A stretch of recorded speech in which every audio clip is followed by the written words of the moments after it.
बिस्मिल्लाहिर्रहमानिर्रहीम अस्सलाम वालेकुम। आज के टॉपिक में हम बात करेंगे कि अगर किसी खातून को वरासत के हक़ से महरूम कर दिया जाए तो वो औरत सिर्फ़ अपनी ज़िंदगी में वरासत को क्लेम कर सकती है।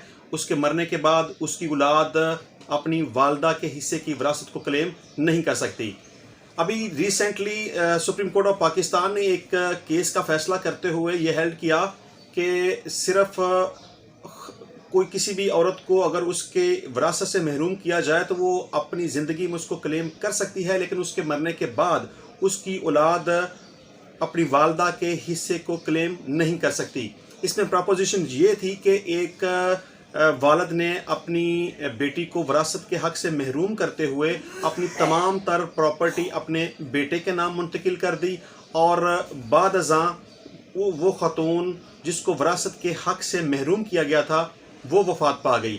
उस औरत ने अपनी ज़िंदगी में अपनी विरासत को क्लेम नहीं किया, उसको चैलेंज नहीं किया और उसके फौत होने के बाद उसके बेटों ने अपनी वालदा के हिस्से की विरासत लेने के लिए अपने मामूओं के ख़िलाफ़ इस दावा दायर कर दिया, लेकिन वो दावा उन बच्चों के हक़ में हो गया। तो उस केस के फ़ैसला हुआ था उसके ख़िलाफ़ हाई कोर्ट में अपील की गई। तो उस अपील के अंदर जो ट्रायल कोर्ट का फ़ैसला था उसको सेट असाइड कर दिया गया, उसको मनसूख कर दिया गया और उसी फैसले के ख़िलाफ़ सुप्रीम कोर्ट के अंदर अपील की गई।